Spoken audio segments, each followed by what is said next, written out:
Vamos a dar comienzo entonces al webinar del día de hoy con el doctor Sergio Aliendo, médico-ecografista y tocoginecólogo. Es médico-ecografista de los centros de fertilidad Fertilis y Fertilidad San Isidro, médico-ecografista del Centro Obstétrico CTN y Clínica Privada de Independencia, docente de la Sociedad Argentina de Ecografía y Ultrasonografía, SAEU, y la Sociedad Argentina de Medicina en Reproducción. El día de hoy vamos a ver miomas uterinos y su actualización en el diagnóstico ecográfico y su aporte en la cirugía laparoscópica. Así que, Sergio, yo te doy el pase. A lo último vamos a hacer una ronda de preguntas, así que Sergio va a toda la conferencia, todo lo que ustedes vayan pensando, lo van anotando, y a lo último leemos todo y Sergio contesta sin ningún problema. Sí. Ahí va. Sergio, te dejo a vos con la presentación. Perfecto. Ahí vamos. ¿Qué tal? Buenos días. Es un día hermoso, la verdad, que para estar escuchando esto, pero está bien. Vamos a tratar de compartirlo y hacerlo en forma tranquila. En realidad, la charla no solamente es hablar de miomas, sino ponernos de acuerdo, tanto los ginecólogos como los ecografistas, para ciertos términos y ciertas formas. Sobre todo, uno de los grandes problemas que existen en la ecografía, desde ecografía, son los informes. ¿Cómo se interpreta el informe? ¿Cuántas veces le pasó que el ecografista no sabe qué le está pidiendo el ginecólogo y el ecografista a veces no interpreta lo que realmente el ginecólogo necesita? Y sobre todo el ginecólogo de saber todo lo que puede sacar de la ecografía y toda la utilidad que puede sacar de la ecografía.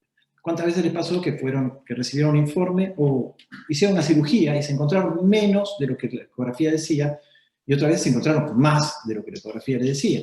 Bueno, la idea es tratar de llegar a una interpretación de que nosotros nos hagamos amigos. El ecografista escribe todo el informe. El tema es que después que escribe el informe hay que interpretarlo. Uno lo puede escribir de una forma, pero es que cuando lo recibe el cirujano o el ginecólogo, lo va a ver de alguna forma y va a tratar de entenderlo. Por eso lo importante de esto es tratar que tengamos una comunicación, de cierta manera trabajar en equipo. Un ejemplo bueno es Batman y Robin, que se comunicaban siempre con el comisionado y entendían y podían entender realmente, y hablaban el mismo idioma. El único problema que tenía Batman y Robin era que estaban de guardia pasiva todo el día, nadie compartía la guardia con ellos, ni Flash, ni Superman, nada de eso. Entonces, lo importante de esto es que Batman y Robin no solamente se comunicaban, sino que tenían una forma de comunicarse y de hablar muy particular. Nosotros también. Es importante que nosotros lleguemos a una unificación de datos. ¿Qué datos el ginecólogo necesita? ¿Qué es lo que se puede sacar de la ecografía? ¿Qué clasificación hay de los miomas? ¿Qué advertencias se pueden dar para el que va a operar? ¿Qué términos se usan? Y si realmente se va a encontrar más o menos, o qué es lo que no se está viendo, o qué es lo que estamos viendo y nos llama la atención. Por eso es muy importante esa comunicación. Entonces, a ver, ¿por qué no me corre? Ahí va. Entonces, tengamos en cuenta que los miomas están en el 50% de todas las pacientes en edad reproductiva. Así que es algo habitual. En el 5 al 10% cursa, o sea, las pacientes que tienen fertilidad, el 5 al 10% tienen miomas, y no más del 2 al 3% como causa única de infertilidad. Perfecto. También vamos a tener en cuenta que en los miomas van a haber síntomas, de los cuales a nosotros nos va a llamar la atención. Y los síntomas van a depender del tamaño, de la cantidad, de la ubicación. Y sobre todo, cuando son los síntomas crónicos, como el sangrado uterino, la infertilidad, el dolor pelviano crónico, sobre todo en los miomas que son muy grandes, la presión pélvica, la dismenorrea, la dispareunia, la incontinencia, la constipación, el estreñimiento. Todos esos temas hacen que el tema de los miomas sea importante. Entonces, pero tenemos en cuenta una cosa. Hay formaciones uterinas que son lesiones definidas y lesiones no definidas. Las no definidas es la típica adenomiosis, no está definida, pero la que vamos a apuntar nosotros es los miomas, que sí son lesiones definidas. Acá los vemos, este es un mioma, está bien definido, lo mismo que este mioma en el fondo del útero se ve bien definido. No así con la adenomiosis, donde uno tiene los límites, establece, si hay un adenomioma, hay límites que uno los establece subjetivamente. El adenomiosis no tiene límites, no hay un plano de clivaje. En cambio, el mioma sí. Y ahí vamos. es una lesión bien localizada, todo lo contrario a lo que es un adenomioma, por ejemplo. Entonces, esta es la lesión, esto es un mioma, y tengamos en cuenta que los miomas tienen un aspecto variable. Están generalmente delimitados, la mayoría son hipoecogénicos y tienen una vascularización característica. Y se establece lo que se llama el MUSA, lo que es el consenso MUSA, que no tiene nada que ver con la mozzarella, ni con que nos digan que hagamos silencio. El MUSA es un consenso donde aplica el término del uso de la terminología. Es un consenso sobre términos, definiciones y medidas. Términos, definiciones y medidas. O sea, ¿qué puede usarse para describir e informar todas las lesiones que hay en el miometrio? Sobre todo en este caso del mioma. Y todo parte de este trabajo, de este consenso, el consenso MUSA, que se hizo en el 2015. Y es interesante, ¿por qué? Porque dice, vamos a ponernos de acuerdo de cómo describir, qué términos usar, qué definiciones y qué medidas para que nos entendamos entre quienes hacen la ecografía y el que va a recibir, tanto sea el cirujano ginecológico como el ginecólogo de consultorio. Hay muy buenos consensos en obstetricia. Fíjense que con un informe obstétrico no hay tanto problema. De hecho, por ejemplo, incluso en la translucencia nucal, fíjense que el Fetal Medicine logró algo muy importante, que es que todo el mundo, todos los ecografistas, midamos lo mismo y midamos de la misma forma. No pasa tan así en la ginecología.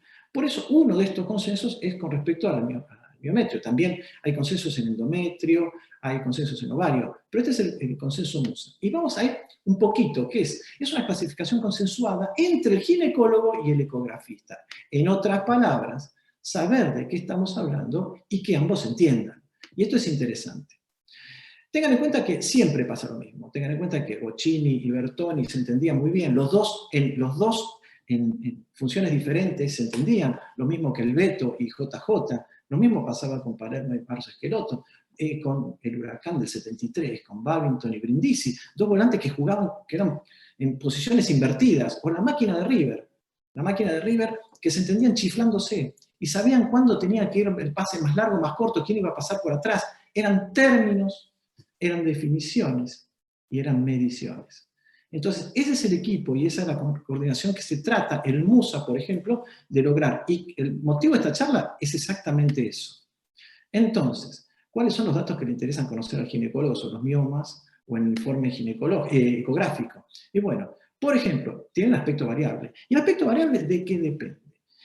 Puede ser homogéneo o puede ser heterogéneo.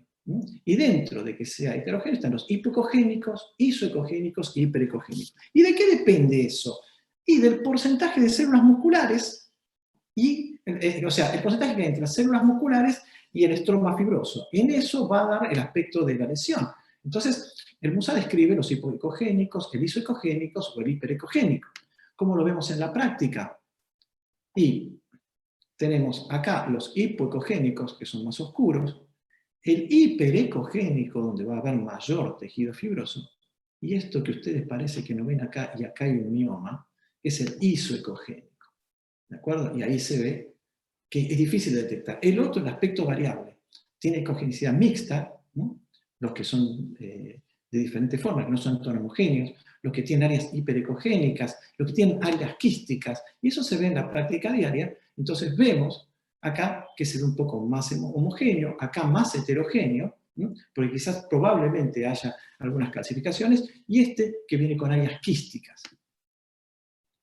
Todo esto es para que llegue a un acuerdo en la descripción. Los bordes, es importante, los bordes hipoecogénicos y el borde hiperecogénico probablemente tenga calcificaciones en el borde. Y si el borde es definido o es mal definido. Todos esos términos son los que se tienen que usar en un informe. La forma puede ser redondeada o no redondeada, y si no es redondeada, es oval. Y sobre todo, lo que me piden algunos ginecólogos, que le diga si es lobulado o no es lobulado, porque no va a ser lo mismo la cirugía. Y sobre todo si los bordes son irregulares. Lo otro es que la forma que va a tener el útero, fíjense que el contorno de toda la hilera de arriba es regular. A veces puede ser asimétrico, como en este caso, o de forma globulosa, o si es un útero lobulado. Tengan en cuenta que es con o sin lesiones internas, y si son paredes asimétricas, o si es globuloso. Entonces, acá tenemos un mioma que ocupa toda la pared del fondo, pero no modifica la forma del útero. Esto es muy importante, saber informarlo y ubicarlo bien, y eso lo vamos a ver después, porque el laparoscopista cuando venga va a ver un útero de apariencia normal, no va a poder tocar. En cambio este sí, porque está lleno, por así decirlo, de chichones y de montañitas. ¿Por qué? Porque es lobulado, de forma lobulada. Entonces también este consenso MUSA habla de los diferentes tipos de apariencia.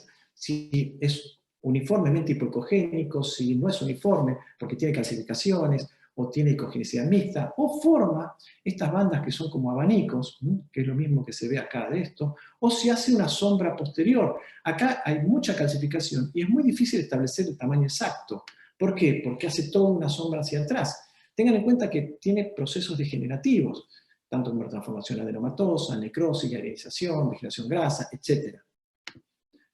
Y esto es como se puede ver. En realidad, estas ecografías son de pacientes que se operaron. Entonces yo tuve acá la anatomía patológica. Esto fue una fibrosis, degeneración hialina, calcificaciones, degeneración quística, y esto era de una degeneración lipomatosa, una cosa media rara, no la había visto nunca. Y ven cómo se comprime cuando uno lo comprime con el traductor. Calcificaciones. Este es un mioma que hace muchos años, hace 20 años que hice esta ecografía, por eso se ve así tan vieja, y donde después, cuando lo operó el ginecólogo, dice, ¿por qué no me avisaste que tenía calcificaciones? Porque hubiera usado otro ANSA. Rompí el ANSA y el ANSA me costó un montón de guita. A partir de ahí informo las calcificaciones porque se usa diferente ANSA de acuerdo a la operación.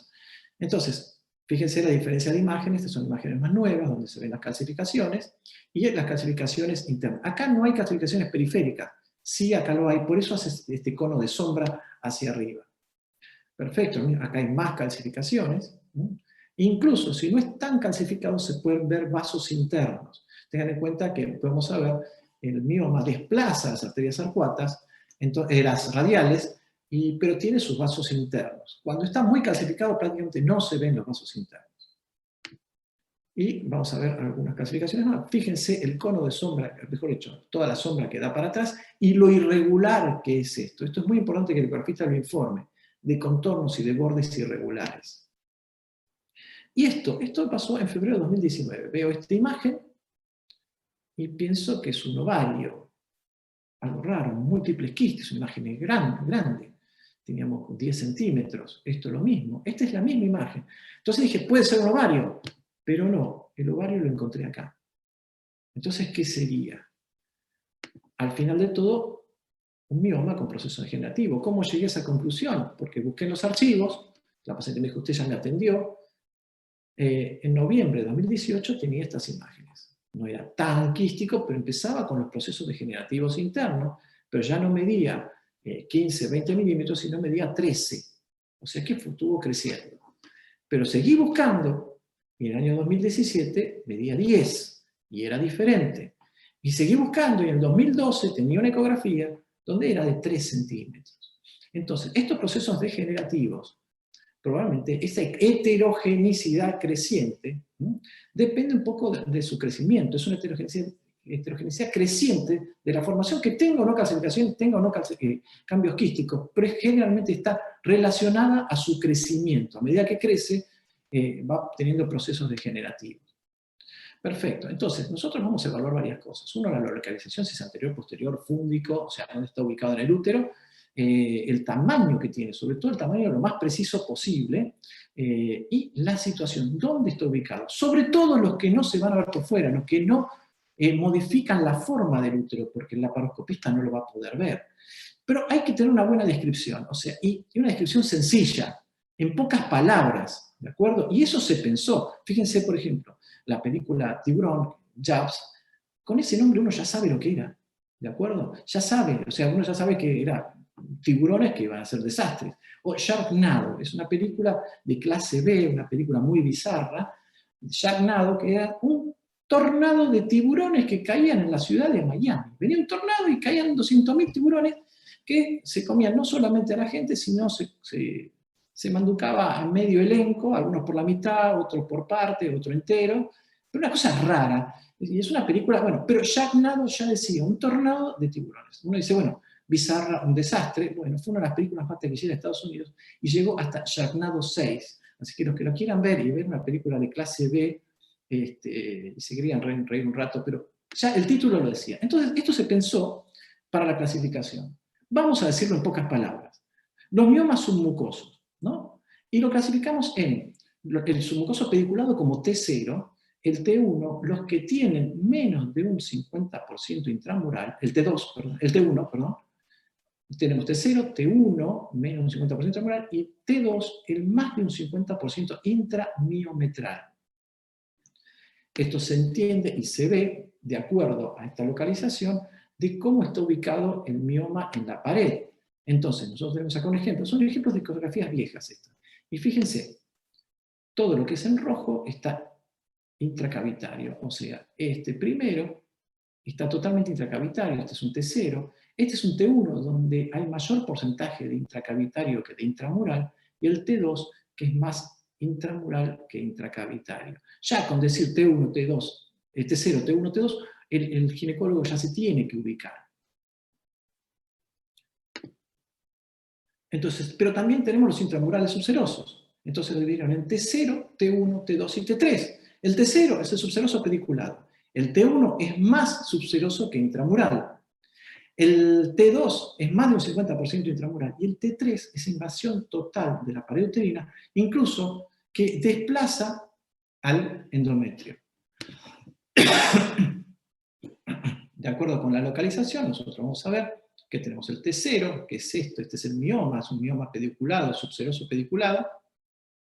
El T1, que es más intramural, que es más subseroso que intramural. El T2 es más intramural, y el T3 que ocupa toda la pared.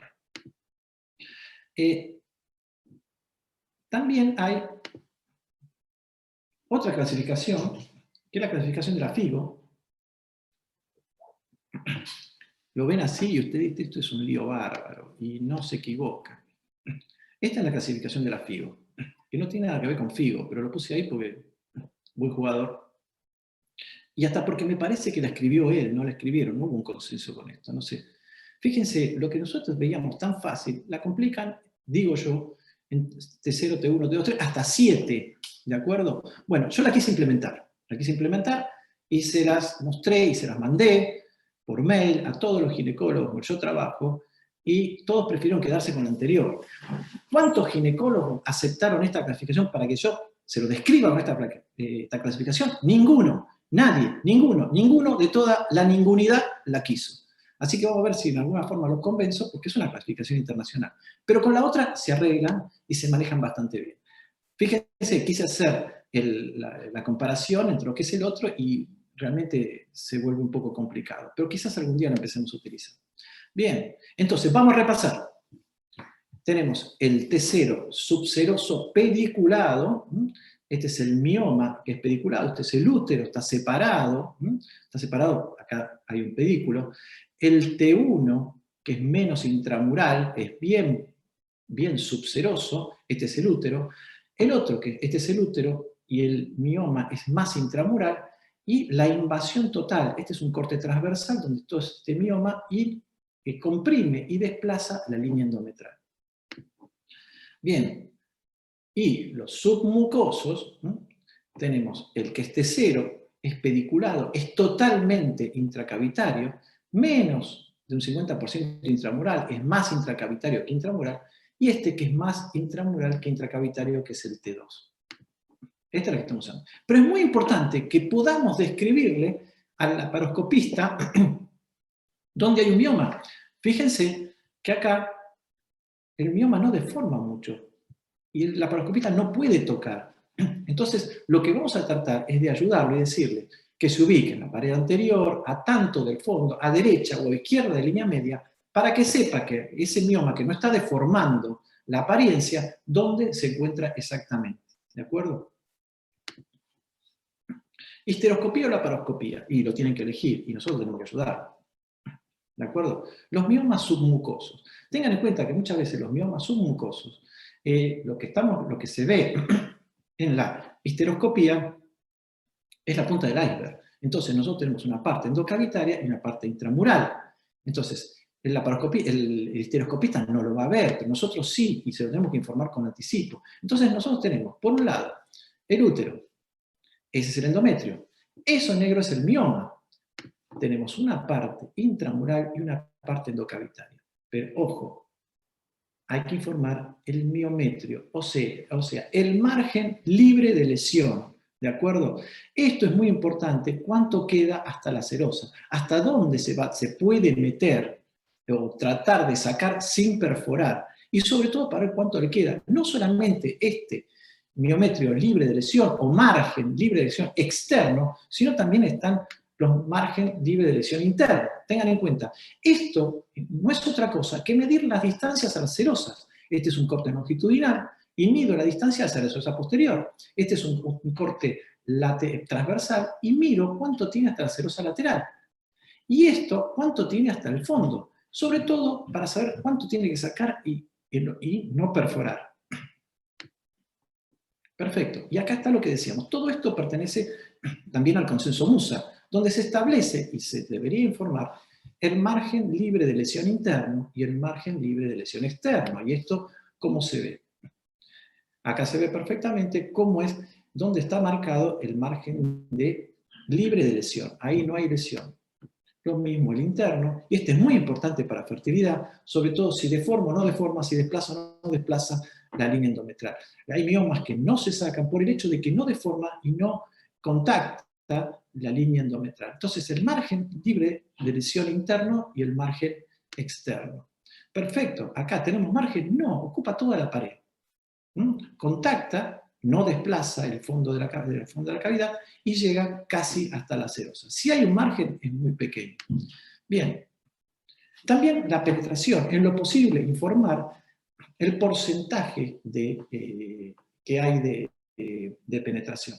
Pero, sobre todo, cómo está ubicado. Es la relación entre el espesor máximo de la lesión y el espesor total de la pared uterina. Y se mide en un mismo plano la misma lesión, la pared uterina y perpendicular al endometrio. Y esto cómo se interpreta de esta forma. Es el espesor máximo de la lesión sobre el espesor total de la pared uterina. Y ahí me va a dar qué porcentaje de penetración en la pared hay. Muchos ecografistas me querrán matar porque es mucha data que es para dar incluso. Y el otro, no es lo mismo un piquito, un besito así nomás, que un abrazo, o ir en el subterráneo todo apretado, ¿no? Porque está lo que se llama la superficie de contacto. Y ahí vamos a lo que es la superficie de contacto.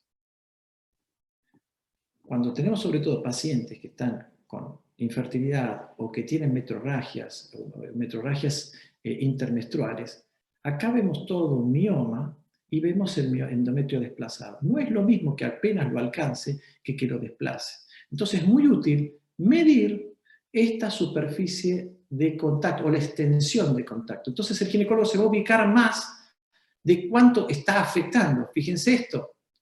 Acá no lo desplaza mucho, pero todo hay una superficie de contacto interesante. ¿De acuerdo? La extensión del contacto puede que sea mínima, como esto, como la ecografía que vimos. Esta ecografía la vimos varias veces. Y acá, a pesar de ser un gran mioma, no contacta, ni desplaza, ni compromete la línea endometrial. Eso es muy importante.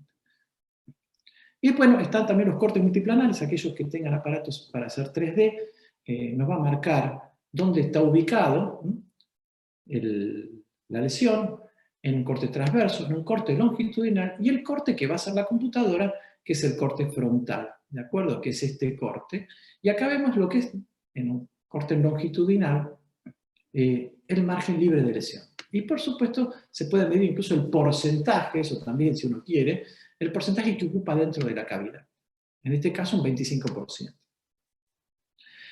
Ahora, escribir todo este informe ecográfico lleva su tiempo. Tengan en cuenta que hoy se vive así, más con la pandemia, con todo lo que pasa. No sé cuántos de los médicos que me están escuchando ahora viven así, realmente a la apurada, enloquecidos y todo, más que todo por los ecografistas. A veces cuando se piden muchas ecografías, ya la noche anterior estamos enloquecidos pensando cuántas van a venir, cuántas pacientes van a venir. Nos imaginamos que llegamos y ya hay gente, uno se quiere tomar un cafecito y no puede, y que van a venir un montón, y turnos, preturnos, sobreturnos, recontraturnos, y va a tener que hacerlo rápido. ¿Cómo hago para escribir todo eso? Bueno, hay que encontrar alguna forma, porque incluso a veces llegas y llamás al equivocado y en la sala de espera se pelean, y esto, la sala de espera a veces es exactamente eso. Entre las pacientes se tienen que ir, yo trabajo en San Isidro y a veces se tienen que ir al club, tienen que ir a jugar al tenis, tienen que llevar al chico al colegio, tienen que hacer no sé cómo le dicen esto cuando llevan a los chicos, llevan a varios y llevan de otras familias, el pool, o tienen que estudiar, muchas son abogadas y todo, y tienen audiencias. Entonces, a veces es muy difícil concentrarse para hacer todo el informe, pero de alguna forma hay que encontrar. Bueno, seguimos con el MUSA, lo voy a volver loco con el MUSA. Vascularización de las lesiones, y acá empieza el Doppler. ¿Es importante el Doppler en mioma? Y sí, y no siempre se pide ecografía ginecológica y no Doppler. Y vamos a ver, el MUSA describe varios tipos de lesiones, las circunferenciales, o sea, vascularización periférica, y las otras que son intralesionales o translesionales, ¿de acuerdo? O sea, los vasos que pasan dentro de la formación y los que pasan en la periferia, ¿de acuerdo? Incluso, acá se ve, periférico e intralesionales. Y incluso si es alrededor, si es en parte o si es lobulado, entonces, pero uno puede llegar a algún acuerdo. Hay ginecólogos que le interesan cierto informe y otros no. A veces me dicen, no me informes eso porque no me interesa. Y otros, por favor, avísame. Porque, por ejemplo, uno tiene muchas opciones. Bueno, esto es la translesional, ¿de acuerdo? Esta es una adenomiosis, sí, donde la vascularización es translesional. Incluso si hay un adenomioma, lo va a cruzar de una punta a la otra, ¿de acuerdo? Porque la histopatología es totalmente diferente. Entonces, uno tiene la circunferencial y el MUSA lo divide en varios en scores. Uno lo puede tomar o no. Estos son puntos de referencia. El score 1, el score 2, el score 3, a medida que se va llenando más de vasos. Entonces, el 1 es no color, el segundo una cantidad mínima, el 3 una moderada cantidad y el 4 una abundante cantidad. Uno, si llega a un acuerdo con su ecografista, puede llegar a decir, bueno, mira, es tipo 2, tipo 2, tipo 3, entonces uno sabe si está realmente muy irrigado. Pero es todo evidentemente subjetivo, pero sirve. Incluso da estos dibujos esquemáticos donde uno puede informar el número de vasos, si es único o múltiple, no la cantidad de vasos, sino si es único o múltiple, el tamaño de que tiene la vascularización, las ramificaciones, si son regulares, irregulares o no tienen ramificaciones, si son múltiples, o la dirección, si es perpendicular, que es el translesional, o si es no perpendicular, o sea, periférico. Es como describir una vascularización de una lesión miometrial. Y esos son puntos a ver. Pero estamos en el Doppler del mioma. Tengan en cuenta que nosotros teníamos, como vimos recién, la irrigación circunferencial, la intralesional o ambas. ¿De acuerdo? En los miomas, ¿cómo es? Es circunferencial o ambas. ¿De acuerdo? O sea, circunferencial, pero puede tener vasos internos. Nunca es translesional y no circunferencial. ¿De acuerdo? Y vamos a esto. Acá lo tenemos, pero también puede ser circunferencial o tener las dos cosas. Y acá lo vemos, donde hay un mioma, donde tiene una circulación periférica y vasos internos. ¿De acuerdo? La periférica son las arterias radiales que están desplazadas y los otros los vasos propios del mioma. ¿De acuerdo? Es predominantemente circunferencial o es predominantemente periférica. ¿De acuerdo? Y esta es la vascularización circunferencial, donde uno ve los vasos periféricos y no ve vasos internos. No es necesario que se los describa, se ven claramente. Eso es propio de los miomas. Y también tenemos las que se ve un vaso periférico y se ve una vascularización interna. Acá lo vemos detenida la imagen. Los vasos más gruesos son periféricos, son las arterias radiales, y los vasos internos. Acá lo vamos a ver mejor, en lo que se llama ambas, donde nosotros tenemos una vascularización periférica, ahí vemos el mioma, y vemos el vaso interno y el vaso periférico. Eso también es Doppler perteneciente al mioma. Ahora, los submucosos. ¿Es importante la vascularización periférica? No. Lo más importante del submucoso es el pedículo. ¿Dónde está el pedículo? Sobre todo, hablo del submucoso T0, ¿de acuerdo? No los otros. solamente el T0, lo más importante es el pedículo vascular. ¿A dónde va a ir el histeroscopista? A buscar el pedículo, para tener una ubicación. Vamos a ver más ejemplos. Acá nosotros vemos un pedículo en la pared anterior y que está sobre la parte más lateral del... Entonces uno describe dónde está puesto el pedículo, en la parte lateral, lateral izquierda, lateral derecha, o si está en su parte cefálica o podálica, por decirlo, o está en la parte más lejana o menos lejana al cuello uterino, o como esta, que el pedículo viene desde el fondo. Este es todo un mioma, este es el endometrio, este es el útero en retroverso flexión, y vemos todo un pedículo que viene desde el fondo. Esto es muy importante para el laparoscopista. Perfecto. Con respecto al espectro de onda hay mucha discusión. Hay mucha discusión. Yo lo encontré más veces Doppler de baja resistencia en lo que eran procesos degenerativos y en miomas que después crecían. ¿De acuerdo? Pero no tengo una estadística y no está del todo comprobado. Lo mismo que la probable malignización. Saben que es bajísima, pero los leiomiosarcomas tienen muchísima vascularización, muchísima. Pero lo que tiene como característica es crecimiento muy rápido, es una masa de gran tamaño, es heterogénea, es compleja y es muy vascularizado. Este es el Doppler, está muy vascular, mucha vascularización interna. No vi, incluso vi 2 leiomiosarcomas y no tuve la oportunidad, no pude encontrar los archivos. Pero también tuve estos, recontravascularizados, fíjense lo que es esto. Y eran miomas totalmente benignos. Pero es importante que yo le avise al laparoscopista dónde está el pedículo principal y que está muy vascularizado. Ojo, es importante la advertencia. Por eso a veces está el teléfono, el celular, la foto, el WhatsApp, el Instagram si es necesario, pero bueno, tanto no. Pero un WhatsApp diciendo está muy vascularizado y estas son las fotos. Bien, mioma o adenomioma, diferencias.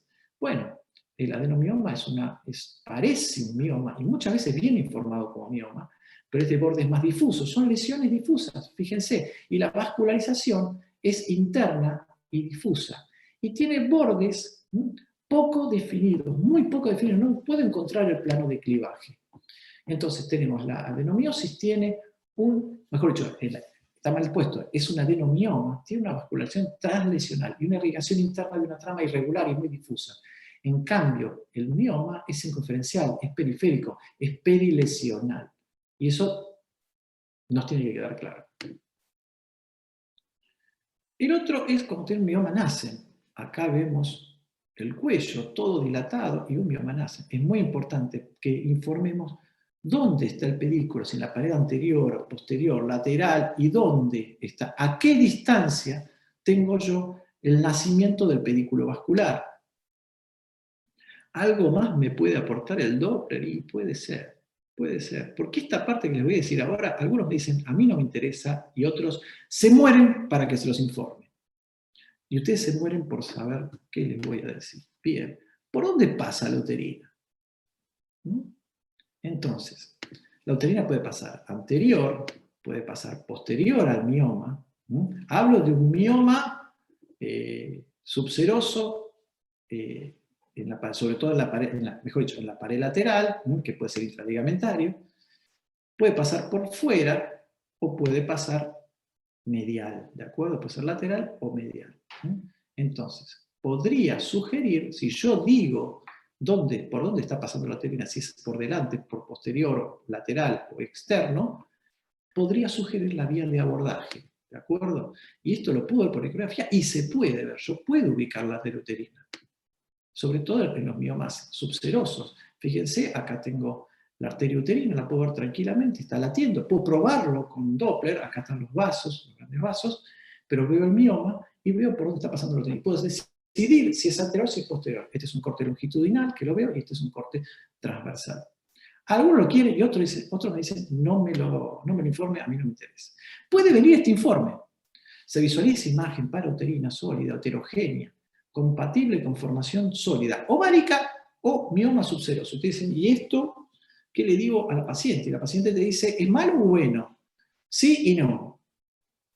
¿Hay alguna forma de darme cuenta? Y hay una formita. Este es el signo del puente vascular. ¿De acuerdo? Acá se ve el mioma, aquí está el mioma, este es el útero. Y acá, esto está descrito, con una alta sensibilidad, que es la presencia de múltiples vasos entre el útero y la presunta formación paruterina. ¿De acuerdo? Hay un reclutamiento de múltiples vasos que van a irrigar el mioma subseroso. Entonces, esta formación, si aparece estos múltiples vasos entre el útero y la formación, no es una formación ovárica. ¿De acuerdo? Probablemente no lo sea. Y lo vemos, se ve en la práctica diaria, y sí, porque vemos mucho estos miomas. Y es así, tenemos el útero, ¿de acuerdo? Vamos a tener la formación, ¿no? Lo vemos en la ecografía, y tenemos el útero, y tenemos la formación. Le ponemos el Doppler, y vemos los puentes vasculares. ¿De acuerdo? Se puede ver en la práctica, y se ve, es muy sencillo de verlo, donde vemos el mioma. A partir de acá yo le empiezo a decir que es un mioma. Obviamente, si yo busco y encuentro el ovario, listo, ya está. Pero vemos estos puentes vasculares entre el útero y el mioma. Acá vemos, me encanta esta foto, este Doppler que estoy usando ahora, que me vendieron la gente de Sonoker, estoy maravillado, los quiero mucho, porque estoy enamorado de este ecógrafo. Puedo ver mucho mejor los vasos. Que dicho de paso, Mindray, dicho de paso, auspicia este bloque.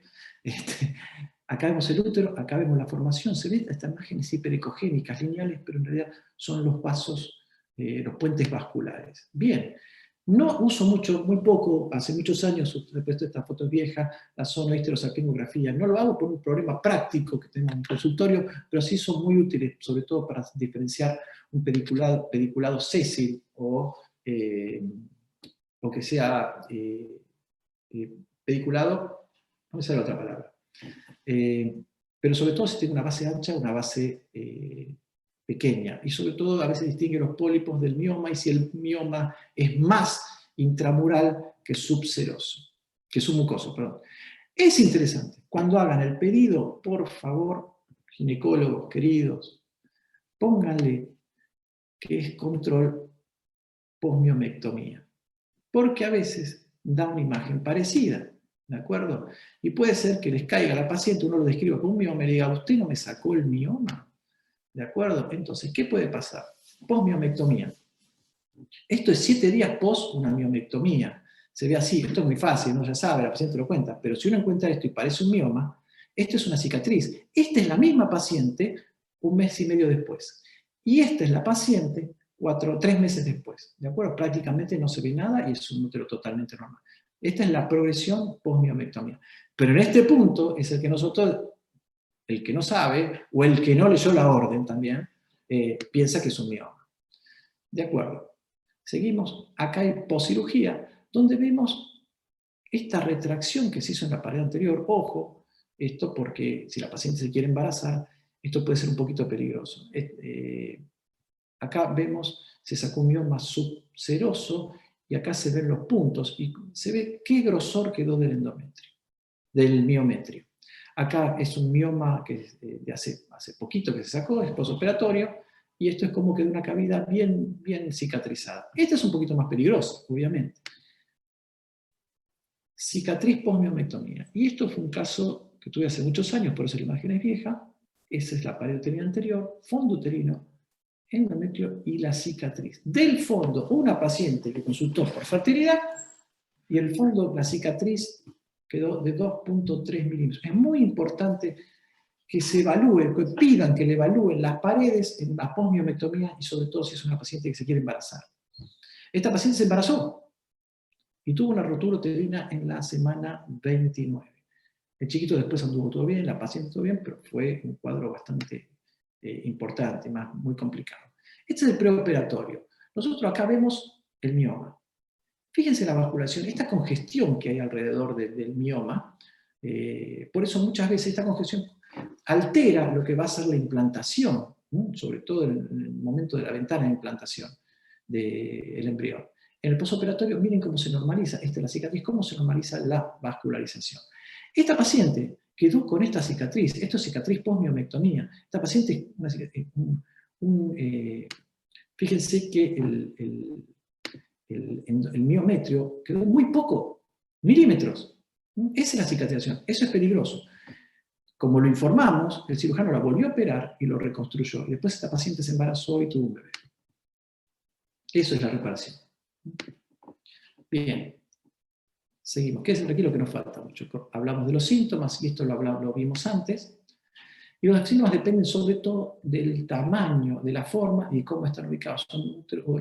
Todos estos son úteros miomatosos con mucho dolor pelviano crónico, ¿de acuerdo? Fíjense esta imagen, esto que está acá es el útero, todo esto es el mioma. Esta paciente se hizo una miomectomía y le cambió la calidad de vida. Acá también. Esto es por vía transvaginal, la de la izquierda, y la derecha es por vía abdominal. Muchas veces van a tener que recurrir a la vía transabdominal. Es más, de hecho, una miomatosis múltiple, primero había que hacer una ecografía transabdominal para ver cómo está ubicado, porque a veces por vía transvaginal no vemos tan claro y nos podemos comer al mioma. ¿De acuerdo? Acá se ve la misma paciente, aunque no lo crean, con miomas incluso a nivel del cuello. Ustedes saben que esta paciente se embaraza y va a tener un tumor previo ahí. Toda esta paciente tenía problemas gastrointestinales, tenía problemas urinarios, ¿de acuerdo? Esta es la misma, es otra paciente con una miomatosis múltiple. Úteros de 16, 17, 20 centímetros. Eso produce un dolor pelviano crónico, más todo lo que va posteriormente. Bien, perfecto. ¿Afectan la probabilidad de pérdida de embarazo y embarazo? ¿La miomectomía influye en los resultados del embarazo en mujeres asintomáticas? Esto era antes, ¿no? Hay mayor impacto de los submucosos, los intramurales que desvían la línea endometrial, intramurales de mayores de 4 milímetros, o miomas que ocupan el 2/3 de la pared uterina. Esto ya cambió. Y ahí vamos. Y presten atención, mioma de embarazo. Quédense tranquilos que estamos en los últimos 10 minutos. Puede producir parto pretérmino, malposición fetal, abrupto placentae, placenta previa, cesáreas, justamente porque actúa como un tumor previo. Tengan en cuenta que el embarazo a veces aumenta, no siempre, y otra vez están sin cambio. Tengan en cuenta que hay mayor cantidad hormonal, son hormonodependientes, aumenta la cantidad de receptores y aumenta el flujo sanguíneo. Y el crecimiento es inversamente proporcional a la paridad y a la edad, pero es directamente proporcional a todo lo que es el Body Mass Index, o sea, el índice corporal, el índice de masa corporal. Tengan en cuenta que hay mayor tejido adiposo, tengan en cuenta que va a haber más andrógenos, y por la aromatasa se van a transformar en estrógenos, más los receptores, entonces es muy probable que eso esté creciendo. El mioma y fertilidad. Atención, tenemos el mioma intramural y el miometrio, pero tengan en cuenta que hay miometrio libre de lesión, ¿de acuerdo? Entonces es muy difícil determinar, porque los trabajos no son muy claros, no son todos. A nosotros nos interesa en fertilidad es los que contactan. Y entonces están los que se llaman los factores de confusión, porque si ustedes buscan trabajos, no todos tienen los mismos volúmenes tumorales, no mismo el número de tumores, la heterogeneidad genética, el grosor del miometrio interpuesto tampoco está especificado. Entonces, en lo que sea intramural, los trabajos traen más confusión que otra cosa. Pero los que contactan, sí sabemos que el contacto con el endometrio está asociado con una desidualización deteriorada.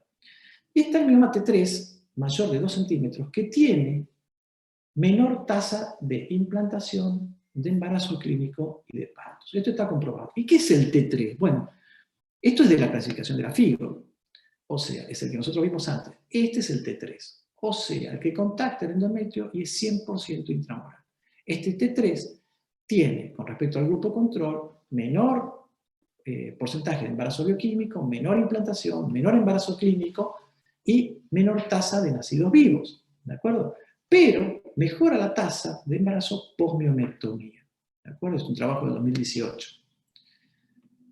Entonces, tenemos los submucosos. Entonces, el submucoso es el que se mete en la cavidad. Y el submucoso tiene mecanismos potenciales negativos para la implantación. Entonces, por la contractilidad uterina anormalmente aumentada, esto está comprobado, las alteraciones, la secreción de las citoquinas endometrales, la vascularización anormal y la inflamación endometrial crónica. Y ahí vamos, ¿qué es el TGF? Tengan en cuenta que el TGF es el factor de crecimiento transformante y generalmente responde a la progesterona para inducir la secreción de proteína morfogenética ósea, ¿de acuerdo? Y la proteína morfogenética ósea, genética ósea, es muy importante para el proceso es fundamental para el proceso de desidualización. Pero acá lo que nos interesa son estos. El BMP el HOX. ¿Y qué son los HOX? Son genes que codifican una amplia familia de factores de transcripción. Entonces, ¿a qué vamos? Y ahí vamos. Estos no tienen miomas, este tiene un mioma T4 que no contacta, y acá es un T2, que contacta y deforma. ¿Qué quiere decir? Se reduce la expresión del HOX, en este caso HOX A10, ¿no? ¿De acuerdo? Entonces, en el leiomioma, el que contacta, ¿no? Y el que deforma, disminuye la expresión del HOX A10. Entonces, esas reducciones de expresión aparecen tanto en el leiomioma como en toda la cavidad endometrial. Entonces, la probabilidad de implantación es baja. Por eso cambia cuando se operan. Las reducciones incluso de los niveles de interleuquina en la ventana de implantación, durante la ventana de implantación, es la época, o sea, posovulatorio es entre el quinto y el noveno día. Esa es la ventana de implantación. Entonces, está alterada en la ventana de implantación de mujeres con leiomiomas submucosos, o sea, son importantes. Entonces, con respecto a los intramurales están los factores de confusión. Y algunos dicen, y está cuestionado, que incrementa la tasa de abortos y reduce la fertilidad. Y otros dicen que no alteran, que no tienen relación. Y sobre todo con la tasa de abortos. Pero los miomas submucosos, ojo, guarda el hilo, cuidado, porque sí se asocian con incremento de la tasa de aborto, reducción de la tasa de implantación. Entonces, hay otros trabajos que dicen que los mayores a 3 centímetros, o 2,87 algunos dicen, tienen un impacto negativo en la reproducción. ¿No? Y los menores de 5 centímetros, otros dicen que los menores de 5 centímetros no impactan en la reproducción. Pero es difícil reclutar a pacientes que tengan un mismo número, tamaño y ubicación de los leiomiomas para eliminar estos factores de confusión. Esto es una guía muy interesante donde se establecen si se operan o no las pacientes asintomáticas. No hay pruebas suficientes que operar a una paciente asintomática o que no deforme la cavidad o no la contacte. No hay pruebas suficientes que la presencia de miomas reduzca la probabilidad de lograr un embarazo. Pero sí, la miomectomía en miomas que distorsionan la cavidad, tanto intramural con componentes submucosos, mejora la tasa de embarazo y reduce el riesgo de la tasa de pérdida precoz. ¿No? Por eso se llega a la conclusión que la miomectomía histeroscópica también mejora la tasa de embarazo clínico. Y en lo que es no solo el impacto, sino como conclusión, en mujeres con miomas asintomáticos que distorsionan la cavidad, se puede considerar que la miomectomía puede optimizar los resultados del embarazo.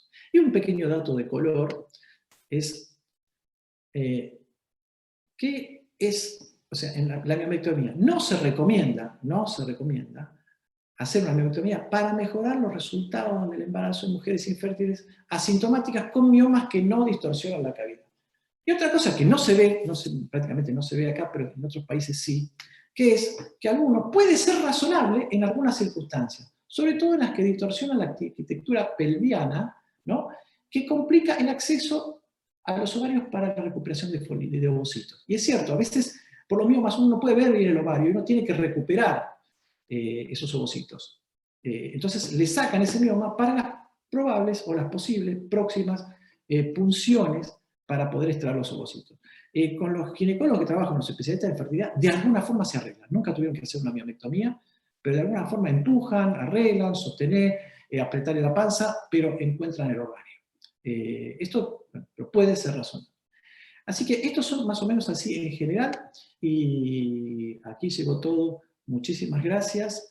Espero que hayan entendido todo. Muchísimas gracias a la gente de Sonoker. Ana Weiss, muchísimas gracias, muy amable todo, a Sergio Lacasagne. Quiero dar un saludo y reconocer entre el público a mi gran maestro, el doctor Jorge Hammer. De hecho, me emociona decirlo, porque fue mi maestro, mi padre, fue como mi padre, así que es una persona que quiero muchísimo. Al doctor Claudio Ruhlmann, que voy a trabajar con él, al lado de él, lo mismo, y aprendí mucho de él, lo mismo que el doctor Diego Gnocchi, Antonio Cataño, y un saludo muy especial, es raro, nadie saluda, pero especial a mi asistente y mi secretaria, Agustina Sena, que se encarga de los archivos de las imágenes mías, que yo era bastante desordenado. Así que nada más, muchas gracias. Muchas gracias a vos, Sergio. A ver si Bueno, Si hay alguna pregunta, en el chat las pueden ir escribiendo y yo las voy a ir leyendo. Alguna pregunta, consulta o lo que quieran decirle a Sergio, lo vamos a ir leyendo. No sé por qué no puedo dejar de compartir. ¿Vale? ¿Lo puedes pescar vos? Sí. Yo.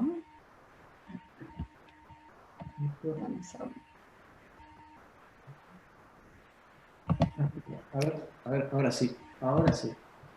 Ahí está. Ahí está.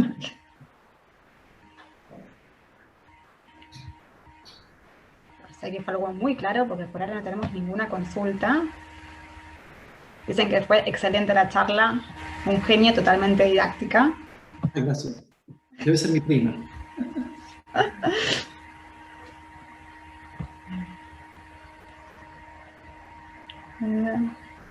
Dice, excelente clase, un genio total.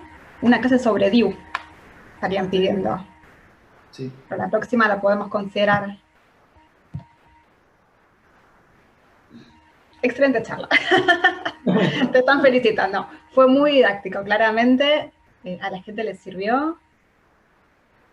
O sea, yo no entiendo mucho del tema y estuve entretenida, así que... Ah, bueno.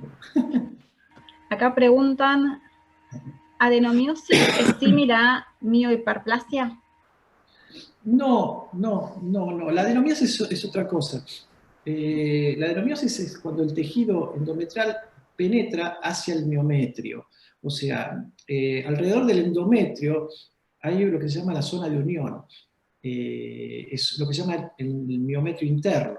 Y a veces hay pequeñas disrupciones. Esas disrupciones hacen que pasen células endometriales al miometrio y forman pequeñas lagunas o alteraciones, zonas de fibrosis y todo, agrandan el útero y forman lo que se llama la adenomiosis. Es lo que se le dice endometriosis interna.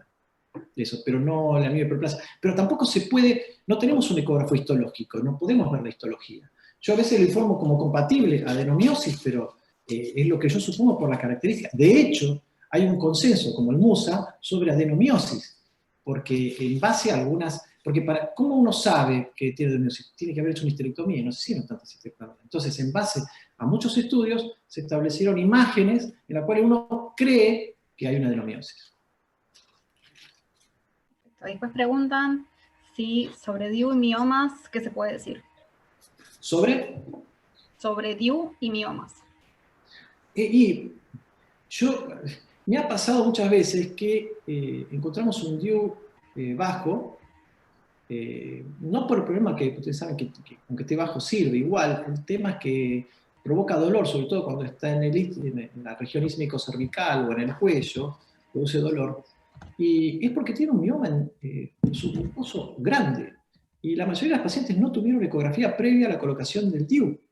Eso es lo más importante. Muchos le colocan, incluso muchos cuando tienen múltiples miomas, le colocan diumirena y mejora la característica. No disminuye el tamaño de los miomas, pero disminuye las hemorragias.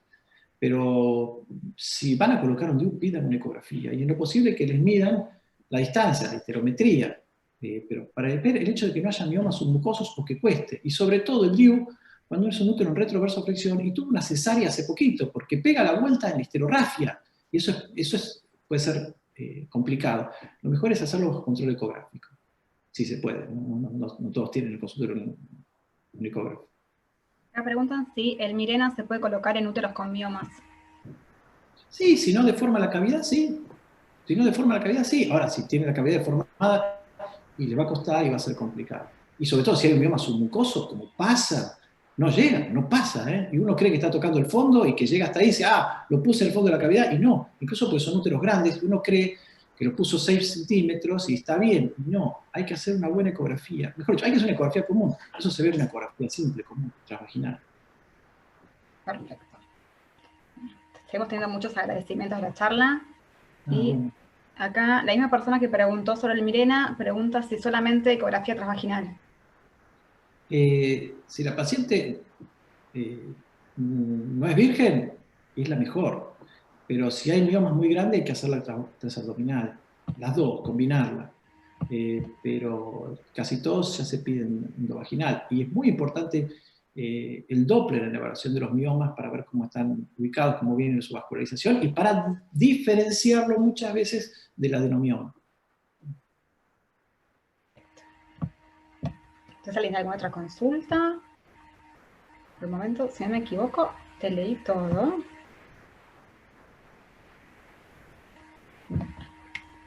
Acá, dice, focos de necrobiosis en los miomas sintomáticos.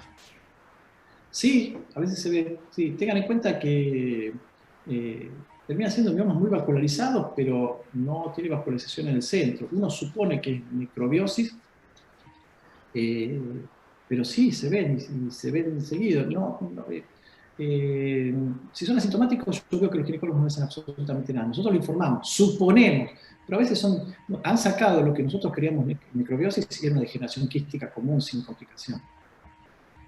Pero dar una imagen media inespecífica, ¿no? Pero sobre todo duele más por el tamaño y lo que está comprimido, sobre todo cuando tiene estreñimiento.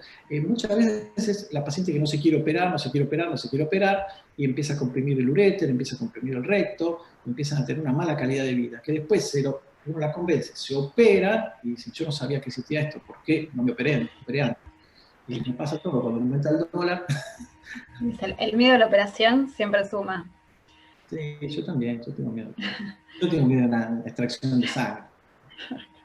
Dicen que los hombres enfermos somos insoportables, no sé si es así. Si alguno está de acuerdo, que levante la mano y lo diga, pero yo soy rey. Después preguntan si se informa el endometrio libre por detrás del DIU. Por detrás del DIU. No, uno ya cuando informa dónde está colocado el DIU, ya está. Uno puede informar el DIU, pero eso tiene que llegar a un acuerdo con el ginecólogo. Porque yo hay ginecólogos que le informo distancia al fondo del útero y otros que me piden distancia al fondo de cavidad. Entonces, pero es como quiere cada uno, ¿de acuerdo? Y yo ya los conozco. Hay médicos que me piden que no le ponga calibre, que le ponga la palabra diámetro. Otros, no me pongas diámetro, poneme calibre. Yo le pongo calibre, no, pero poneme diámetro transverso máximo. Yo tengo, primero lo hacía una lista, ahora ya me los acuerdo de memoria, cómo quiere el informe cada uno, ¿no? Y lo entienden mejor, y son grandes cirujanos, pero lo entienden así, ¿no? Lo mismo cuando uno sabe cómo se tiene que vestir para que su esposa no te haga vestir de vuelta, porque mi esposa dice que yo soy daltónico y me pongo cualquier cosa, pero yo ya sé más o menos qué colores ella dice que tengo que combinar, y esto pasa exactamente lo mismo. Perfecto, informes personalizados. Bueno.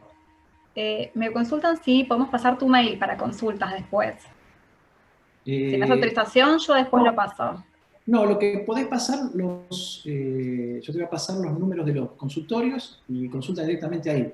Porque perfecto, no siempre puedo ver todos los mails, pero a los consultorios pueden llamar y se comunican conmigo, ¿sí? Tanto a Fertilidad San Isidro como a Fertilis, se comunican y dejan el teléfono, yo llamo y avisan, incluso les aviso dónde me lo pueden mandar, cuándo lo puedo recibir y vemos las imágenes. Genial. Bueno, no sé si hay alguna consulta más de alguna otra persona. Si no, vamos a dar por finalizado el webinar del día de hoy. Si tienen alguna consulta y no quieren llamar, no se pueden comunicar, me pueden escribir un mail a mí y yo se lo transmito al doctor. Y esta charla está grabada, así que próximamente, en una semana o dos, está subida al YouTube de Sonocare para que la puedan volver a ver las veces que quieran.